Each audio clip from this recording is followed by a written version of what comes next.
আমি এটা বস্তু দেখিবলৈ পাইছোঁ খুব অসমত একেদিন এটা পৰিৱেশ বনোৱা হৈছে যে নৰেন্দ্ৰ মোদী আহিব আৰু লাচিত বৰফুকনৰ প্ৰতিমূৰ্তি তেওঁ উন্মোচন কৰিবলৈ আহিব ভাল কথা কিন্তু তেওঁ লগত যে কাখন লৈ আহিব সেইটো বেয়া কথা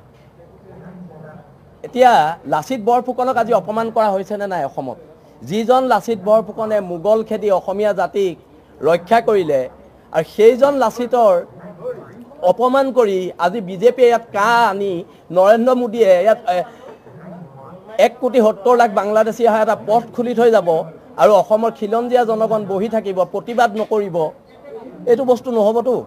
প্ৰতিবাদ হ'ব কাইলে অসমৰ খিলঞ্জীয়া জনগণে প্ৰতিবাদ কৰিব বীৰ লাচিত থানা অসমে প্ৰতিবাদ কৰিব বীৰ লাচিত থানা অসমৰ ভালপোৱা প্ৰত্যেক খিলঞ্জীয়া মানুহে প্ৰতিবাদ কৰিব কিন্তু আমাৰ ৰণনীতি কি হ'ব এটো আমি আজিয়ে নকওঁ ইমান বিউগম এসবি বিভাগ আছে সিআইডি বিভাগ আছে তেওঁলোকে উলিয়াই লক কাইলে আমি কি প্ৰতিবাদ কৰিম কিন্তু আমি এতিয়াই নকওঁ যুদ্ধৰ ৰণনীতি আগতে ঘোষণা কৰা নহয় আৰু কোৰ্টৰ আগত অনশন কৰি কোৰ্টৰ আগত ধৰ্মঘট কৰি কা বাতিল কৰিব নোৱাৰে কাৰ কাৰণে ৰাজপথত ওলাব লাগিব আৰু ৰাজপথৰ সংগ্ৰামত আমি বিশ্বাসী হয় আৰু যদি কোনোবা সংগঠনে ভাবিছে যে কোৰ্টৰ আগত ধৰ্মঘট কৰি পেলাই কা বাতিল কৰিব তেওঁলোকে বিজেপিৰ লগত মিলি ককাই ভাই খেল এখন খেলি আছে সেই খেলখনক অসমৰ জনগণে বিশ্বাস নকৰে আৰু লতাহিলৰ আন্দোলনক অসমৰ জনগণে বিশ্বাস নকৰে ৰাজপথৰ আন্দোলনত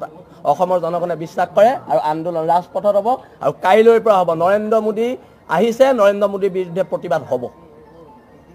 আৰু আছে বিজেপিয়ে চাই ল'ব লাগিছিল আমাৰ লাচিতৰ মূৰ্তি জনা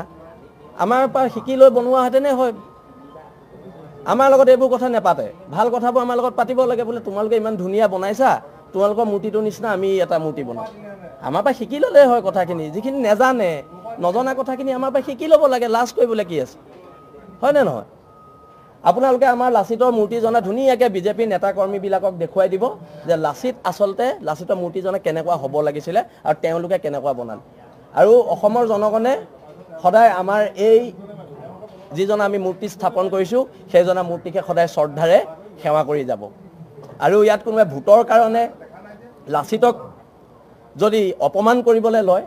আমাৰ তাত আপত্তি আছে আৰু আমাৰ তাত আপত্তি থাকিব আৰু কাইলৈ প্ৰতিবাদ হ'ব মই শ্ৰদ্ধাৰ সংবাদ কৰ্মীসকলক এটা কথা অনুৰোধ জনাইছোঁ যে কি প্ৰতিবাদ হ'ব এইটো নুসুধিব কাৰণ ৰণনীতি আগতে কোৱা নহয় ৰণনীতি আগতে কোনে কয় যোনে চৰকাৰৰ লগত মিলি থাকে কাইলৈ প্ৰতিবাদ হ'ব আৰু নৰেন্দ্ৰ মোদী প্ৰতিবাদৰ বাবে সাজু থাকক আৰু অসম আৰক্ষী আমাক গ্ৰেপ্তাৰ কৰিবলৈ সাজু মই এটা কথা স্পষ্ট এতিয়া আপুনি থাকতে পৰে আমি এটো নাজানো বীৰ লাচিত খানে প্ৰতিবাদ কৰিব নাই তো লাগে বীৰ লাচিত খানে কৰিব প্ৰতিবাদ কৰিব এই কথাটো স্পষ্ট হোৱা নাছিল আপোনাৰ নেতৃত্বতে হ'ব অসমৰ জনগণে আজি যদি আপোনালোকে অসমৰ গাঁৱে ভূঞে ক'বাত যায় প্ৰত্যেক মানুহৰ অন্তৰত থকা সংগঠনটো হৈছে বীৰ লাচিত থানা আৰু কাইলৈ একেবাৰে স্বতঃস্ফূৰ্ত প্ৰতিবাদ হ'ব আৰু প্ৰতিবাদলৈ বীৰ লাচিত থানাই আহ্বান জনাইছে আৰু কাইলৈ হ'ব কাইলৈ হোৱাৰ পিছত আমি সম্ভৱ জেললৈ যাম কিন্তু আপোনালোকে এটা কথা স্পষ্টকৈ জানক যে কোনোবা যদি বিকি হৈ পেলাই নৰেন্দ্ৰ মোদী আহিছে বুলি প্ৰতিবাদ নকৰিবলৈ আহ্বান কৰে হেনেকুৱা আহ্বানক বীৰ লাচিত থানা অসমে কেতিয়াও মানি নলয় আমি প্ৰতিবাদ কৰিম আমাৰ কামেই হৈছে প্ৰতিবাদ কৰা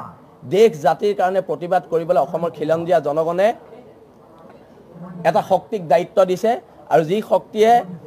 বীৰ লাচিতৰ এক সুউচ্চ প্ৰতিমা আমাৰ মুখ্য কাৰ্যালয়ত আমি ইতিমধ্যে স্থাপন কৰিছোঁ আৰু আপোনালোকে অন্তত এটা বিচাৰ কৰিব যে আমাৰ মূৰ্তি জনা ধুনীয়া হৈছে নে বিজেপি জনা ধুনীয়া হৈছে সেইকাৰণে মই পুনৰ আহ্বান জনাইছোঁ বিজেপিয়ে নেজানিলে কিছুমান কথা আমাৰ পৰা শিকি ল'ব লাগে লাজ কৰিব নালাগে এই কথাটো আপোনাৰ পৰা আৰু এটা বাক্য আপুনি কোৱা বাক্যটোৰ পৰা টানিব বিচাৰিছোঁ যে সেইভাগ যিভাগ প্ৰতিমূৰ্তি বনাইছে সেইভাগ আপুনি বিজেপিয়ে বনাইছে বুলি কয় বিজেপিয়ে বনাইছে আৰু বিজেপিয়ে বনাইছে এতিয়া চৰকাৰ বিজেপিয়ে বনাইছে এতিয়াতো আমি কংগ্ৰেছে বনাইছে বুলি ক'ব নোৱাৰিম এইটো স্পষ্টকৈ আৰু কাইলৈ প্ৰতিবাদ হ'ব আৰু অসম আৰক্ষী সাজু থাকক আমাক গ্ৰেপ্তাৰ কৰিবলৈ আমিও সাজু আছোঁ এঘৰি যুঁজিবলৈ